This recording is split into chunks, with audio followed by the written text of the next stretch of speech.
Hello and welcome to Success Mantra. तो स्वागत है एक बार फिर से आप सभी का अपने यूट्यूब चैनल पे। तो जैसे कि आपने थंबनेल में देख लिया होगा कि हम क्या डिस्कस करने वाले हैं। इराक में अभी हाल ही में एक कंट्रोवर्सी हो गई है, बहुत बड़ी ग्लोबल लेवल पे इसको डिस्कस किया जा रहा है। इराक की जो गवर्नमेंट है, ठीक है, उसने एक लॉ पास कर दिया है जिसके तहत अब जो लड़कियों के लिए एज ऑफ कंसेंट यानी कि जो शादी की उम्र है वो घटाकर 18 से सीधे 9 साल कर दी गई है। ठीक है। और बोला जा रहा है कि भाई क्या जो इराक है वो मिडाइवल एज में वापस जाने की कोशिश कर रहा है। अब जहाँ आज देखो दुनिया में जहाँ भी वुमेन्स हैं, है ना, वो क्या कर रही हैं, जीडीपी में कंट्रीब्यूट कर रही हैं, स्पेस के फील्ड में कंट्रीब्यूट कर रही हैं। ठीक है।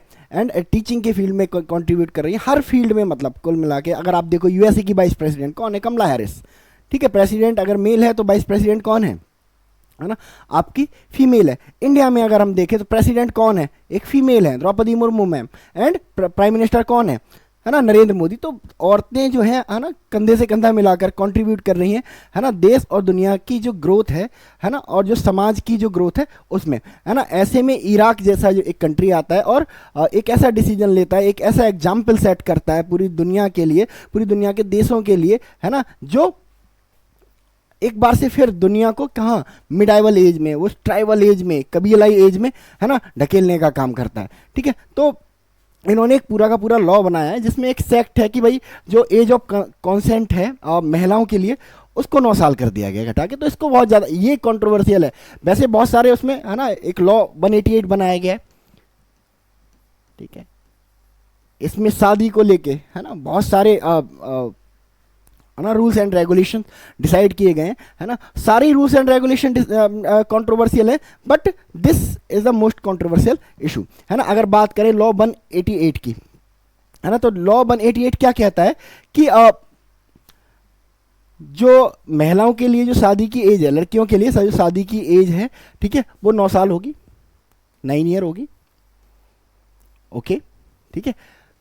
दूसरा क्लॉज इसका कहता है कि जो महिलाएं हैं ना, उनको तलाक देने का, डाइवोर्स देने का, है ना, कोई राइट नहीं होगा। ये डाइवोर्स देने का जो राइट है ना, वो सिर्फ किसके पास होगा, मेल के पास होगा। यानी कि महिलाएं अब डाइवोर्स भी नहीं दे सकती। अगर महिलाओं के ऊपर एट्रोसिटी हो रही है कोई, है ना, उनके साथ एक्सप्लॉयटेशन हो रहा है ना, तो उनसे डाइवोर्स देने का या लेने का जो राइट भी है वो छीन लिया गया। डाइवोर्स का सोल राइट किसको दे दिया गया, मेल को दे दिया गया। अगर, है ना, अगर हस्बैंड की इजाज़त होगी तो वो तलाक देगा, अदरवाइज तलाक नहीं होगा। ठीक है। इसके अलावा इन केस ऑफ डाइवोर्स, अगर मेल डाइवोर्स देता है ना, तो मेल के ऊपर कोई ऐसा कंपल्सन नहीं होगा कि वो अपनी प्रॉपर्टी का कोई भी हिस्सा, है ना, अपनी वाइफ को दे। ठीक है। तो नो एलोमिनी। ठीक है। मतलब कोई एलोमिनी भी नहीं मिलने वाली है, कोई, है ना, जो गुजारा भत्ता होता है वो भी नहीं मिलने वाला है। इसके अलावा, ठीक है, अगर शादी से, उस शादी से एक महिला को बच्चे होते हैं, तो डाइवोर्स के टाइम पर उस महिला को यह भी राइट नहीं होगा कि वो अपने बच्चों की कस्टडी ले सके। तो बच्चों की कस्टडी का राइट भी इनसे छीन लिया गया है ना। यानी कि अब ये मेल के ऊपर है कि वो बच्चों की कस्टडी, है ना, उस फीमेल को देता है या नहीं देता है। अगर देता है तो मिल जाएगी, अदरवाइज नहीं देता है तो बच्चों की कस्टडी भी महिला को नहीं मिलने वाली है। तो एक तरह से महिलाओं के लिए एक ड्रैकोनियन लॉ लाने की कोशिश की गई है। और जो, मतलब, इस तरह के लॉज, इस तरह के कानून कब होते थे, मिडाइवल एज में, है ना। आप जाओगे, आप 1000 सी के बाद 1500 सीई के बीच में इस तरह के लॉज हमें देखने को मिलते हैं, है ना, जहां पर क्या था, एक फुल्ली मेल डोमिनेटेड सोसाइटी होती थी और जितने भी लॉ होते थे वो क्या होते थे, मेल सपोर्टेड होते थे। तो इस तरह का ये जो लॉ बिल्कुल मेल सपोर्टेड लॉ दिख रहा है ना। तो ऐसे में क्या कहा जा रहा है कि भाई ये तो मिडाइवल एज में ले जाने की कोशिश है, जिसमें सबसे कंट्रोवर्शियल चीज ये है ना, जो शादी की एज है ना, वो 9 ईयर, है ना, डिक्लेयर करना, है ना। अब इसके बहुत, वैसे तो ये सारे कंट्रोवर्शियल, बट ये ज़्यादा कंट्रोवर्शियल है क्योंकि इसके साइंटिफिक इम्प्लीकेशंस बहुत ज़्यादा हैं।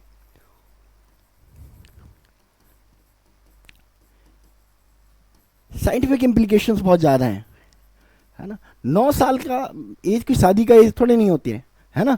9 साल, है ना, इट्स मतलब जस्ट लाइक ए किड, है ना, एक बच्चे की उम्र होती है, खेलने की उम्र होती है, ग्रो करने की उम्र होती है, और ऐसे में उसे शादी करके काम दे दिया जाएगा किसका, बच्चे पैदा करने का, ठीक है। क्योंकि है ना, जिस मेंटेलिटी के साथ ये लॉ बनाया गया है ना, वो मेंटेलिटी क्या कहती है ना, औरतों के बारे में, वुमेन्स के बारे में, बच्चों के बारे में उनका क्या क्या ओपिनियन है कि औरतों का क्या काम होता है ना, सिर्फ बच्चे पैदा करना, बच्चे पैदा करने की फैक्ट्रियां, इससे ज़्यादा कुछ नहीं है ना। जिस तरह के माइंडसेट के लोगों ने ये लॉ बनाया, तो इसको है ना वाइडली क्रिटिसाइज किया जा रहा है, ठीक है। और ऐसा बोला जा रहा है कि भाई जो इराक है ना, उसने एक बहुत ही गलत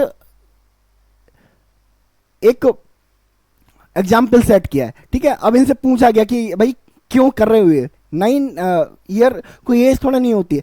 तो इनका जो आर्ग्यूमेंट है, इनका आर्ग्यूमेंट ये है कि भाई देखो, हम क्या कर रहे हैं, अपनी जो सोसाइटी की लड़कियां हैं ना, उनको इमोरल रिलेशनशिप से बचा रहे हैं, ठीक है। मान लो है ना, 9 ईयर में ही शादी कर देंगे हम, 9 ईयर की एज में शादी हो जाएगी, तो ऐसे में कोई चांस या कोई पॉसिबिलिटी ही नहीं रहेगा कि वो लड़की कहीं है ना और रिलेशनशिप बनाए, कहीं और सेक्सुअल रिलेशनशिप बनाए, है ना, तो और कहीं किसी तरह का कोई अफेयर हो, तो उसकी जो पॉसिबिलिटीज है वो बिल्कुल खत्म हो जाएंगी, क्योंकि 9 ईयर में क्या हो जाएगी, बच्ची की शादी कर दी जाएगी, ठीक है। तो इनका आर्ग्यूमेंट इसके पीछे ये है। अब ये आर्ग्यूमेंट भी अपने आप में कूल नहीं है, ठीक है। इन्हें लगता है कि भाई है ना, इमोरल रिलेशनशिप से बचाने का आर्ग्यूमेंट है ना दुनिया एक्सेप्ट कर लेगी, ये भी ह्यूमन राइट के अगेंस्ट है, ठीक है। ये फ्रीडम ऑफ स्पीच के अगेंस्ट है कि आप कौन होते हो, है ना, जब बच्ची की समझ ही डेवलप नहीं हो पा रही है ना, और आपने उससे सारे राइट, इवन उसका हस्बैंड चूज करने का राइट भी उससे क्या कर लिया, छीन लिया। तो है ना, इन्होंने ये एक विजार सा अपना आर्ग्यूमेंट इसके पीछे दिया है, ठीक है।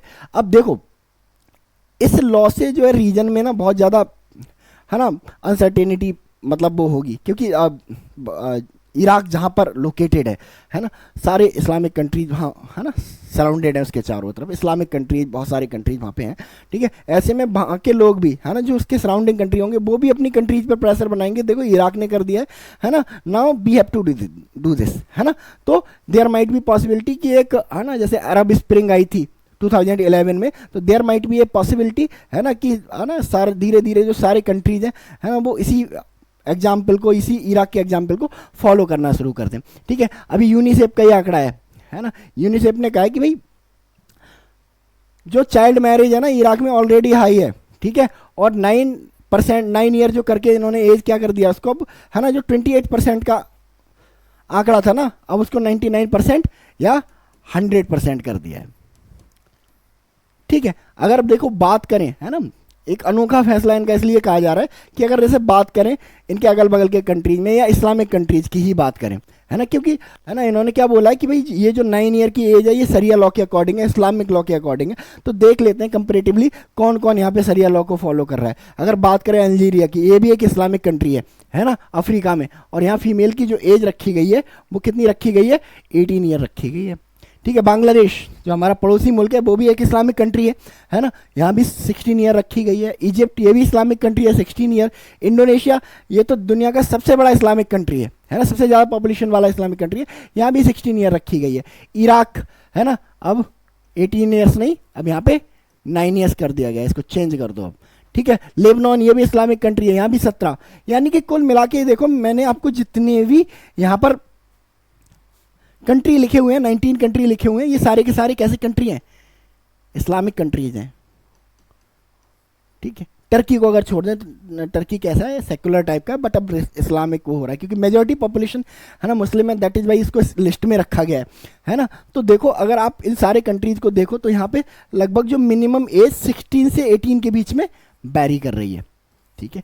ऐसे में है ना इराक का ये कहना कि हमने सरिया लॉ के अकॉर्डिंग है ना इस एज ऑफ कंसेंट को चेंज किया है, बाकी के इन सारे कंट्रीज को मोटिवेट करेगी है ना कि वो भी अपने यहाँ पे जो शादी की उम्र है, लड़कियों के लिए जो शादी की उम्र है उसको घटाएं, ठीक है।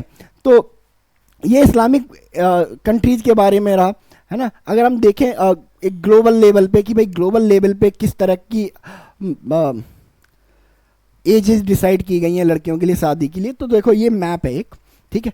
ये जो डार्क ब्राउन है ये दिखा रहा है नो मिनिमम एज, ऐसी कंट्रीज को दिखा रहा है जहाँ पर कोई मिनिमम एज नहीं है, ठीक है, शादी के लिए, मतलब कितनी भी हो सकती है। लाइक देखो सऊदी अरबिया इस रेंज में आ रहा है, यमन इस रेंज में आ रहा है, ठीक है, सोमालिया इस रेंज में आ रहा है ना, यहाँ डिसाइड ही नहीं करी गई है ना। ये आपका साउथ सूडान आ रहा है, साउथ सूडान आ रहा है, ठीक है। अगर बात करें 16 तो ये जो पीले वाले हैं जितने भी है ना, पीला कलर है, येलो कलर है, कनाडा, ठीक है, यूके वगैरह है ना, इधर आपका क्या आ जाएगा, ये पूरा रीजन, पाकिस्तान है ना, अफगानिस्तान, इराक वगैरह, इराक, ईरान वगैरह, ये सारे रीजन, ठीक है। अगर बात करें 17 की है ना, 17 तो ये सारे रीजन है ना, ये जो हल्के ब्राउन दिख रहे हैं, ठीक है। इंडिया किस कैटेगरी में आता है, इस कैटेगरी में, ये देखो 18 वाली। तो मैक्सिमम जो कंट्रीज है ना वहाँ है ना 18 है, यूएसए में भी 18 है ना। तो इस तरह का है ना सिनेरियो अगर वर्ल्ड में महिलाओं की,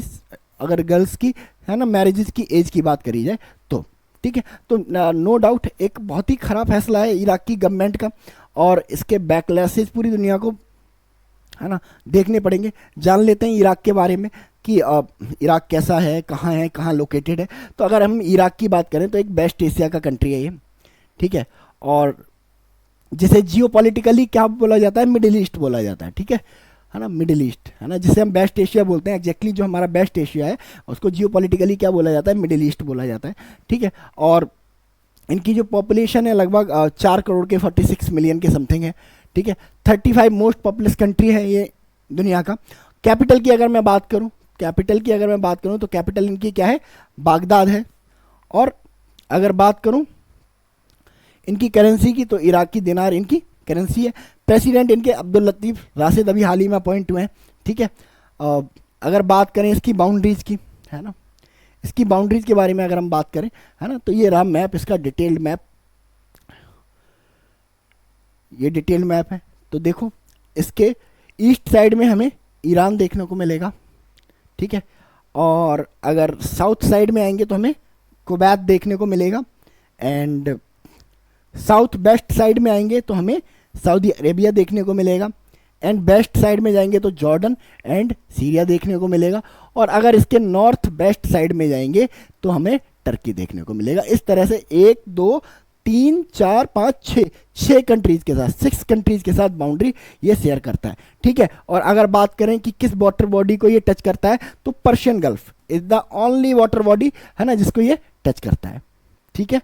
समझ में आया, ठीक है। तो ये था इराक के बारे में है ना, थोड़ा एक brief information and detail analysis about the age of consent for girls है ना, 9 ईयर्स जो कर दी गई है।